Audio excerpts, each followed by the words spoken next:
আল্লাহ পাক রব্বুল আলামিন কোরআনে কারীমের মধ্যে অনেক আয়াতের ভিতরেই বলেছেন যে কিয়ামত একদিন আসবে, একদিন হবে।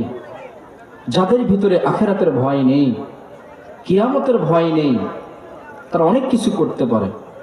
যেরকম নবী করিম সাল্লাল্লাহু আলাইহি ওয়াসাল্লাম বলেন, ইযা ফাতাল হায়াউ ফাফআল মা শি'তা। ও আমার উম্মতের মধ্যে যারা তোমরা আছো, নারী আর পুরুষ, যখন তোমাদের লজ্জা ত্যাগ হয়ে যায়, তোমরা যা ইচ্ছা তাই করতে পারো। যদি কোনো মুমিনের ভিতরে বিন্দু পরিমাণ হায়া আর লজ্জা থাকে, এই ব্যক্তি মন চাহি জিন্দেগি করতে পারে না। এই ব্যক্তি কখনো আল্লাহ রাসূলের আদর্শ থেকে সরে যেতে পারে না। এই জন্য আমাদের ভিতরে হায়া আর লজ্জা বেশি থাকতে হবে, আখিরাতের ভয় থাকতে হবে। কিয়ামত একদিন আসবে, একদিন হবে।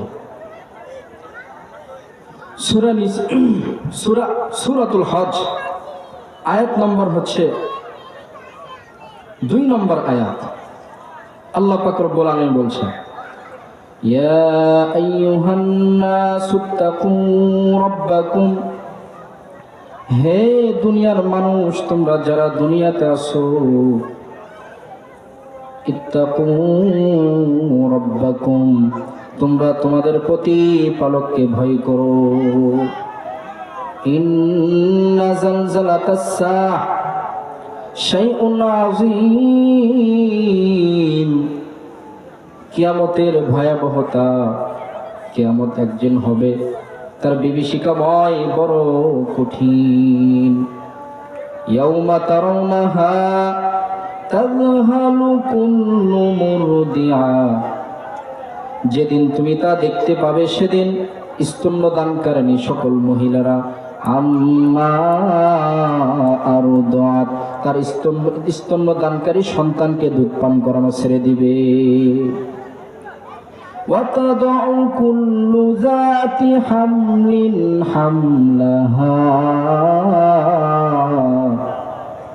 কিয়ামত যখন আসবে, তার ভয়াবহতা এমন কঠিন, এমন কঠিন হবে, যখন কিয়ামত নিকটবর্তী হয়ে যাবে।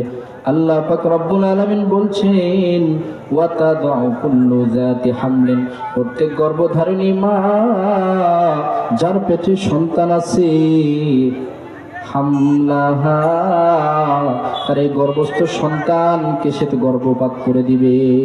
কিয়ামত দেখে, কিয়ামত ভয়াবহতা এমন হবে, যারা বাচ্চাকে দুধ পান করায় তারা দুধ পান করানো ছেড়ে দিবে।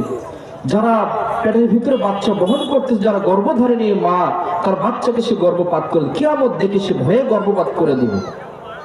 সেদিন আরো মানুষের কি অবস্থা হবে।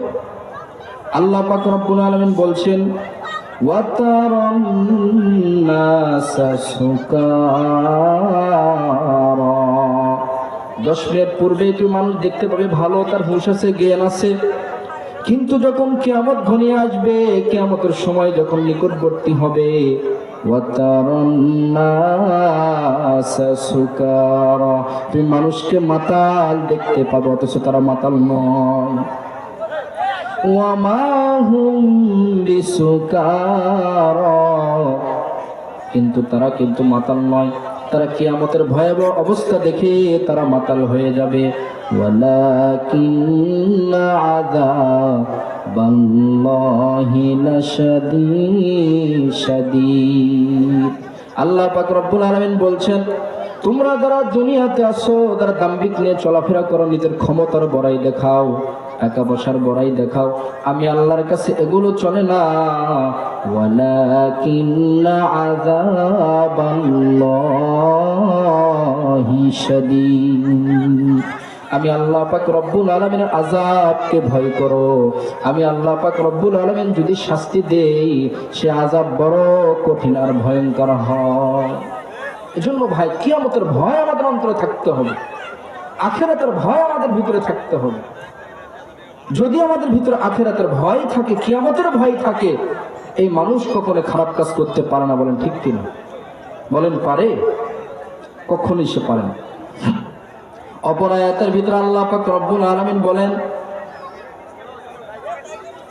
রব্বানা ওয়া আতিনা মা ওয়া'আদতানা আলা রুসুলিক। আল্লাহ পাক রব্বুল আলামিন, আপনি আমাদের কাছে যে ওয়াদা করেছেন আপনার নবীর জবানিতে, আপনার রসুলের জবান দ্বারা আপনি যে আমাদের কাছে ওয়াদা করেছেন, সেই ওয়াদা আপনি পূরণ করে দেখান, আর কিয়ামত ঘটিয়ে দেখান। আল্লাহ পাক রব্বুল আলামিন বলছেন, ওয়ালা তুখজিনা ইয়াউমাল কিয়ামা। সেদিন মানুষরা বলবে যে আল্লাহ, আপনি যেহেতু কিয়ামত করবেন, কিয়ামত হবে, আপনি সেই কিয়ামতের দিনে ওয়ালা তুখজিনা ইয়াউমাল কিয়ামা, আয় আল্লাহ, আপনি আমাদের সকলকে কিয়ামতের দিনে লজ্জিত করেন না। ইন্নাকা লা তুখলিফুল মিআদ। আল্লাহ পাক রব্বুল আলামিন তার ওয়াদার কখনো খিলাফ করেন না। কিয়ামত হবে, এরা আল্লাহ পাক রব্বুল কখনো তার ব্যতিক্রম করবেন না।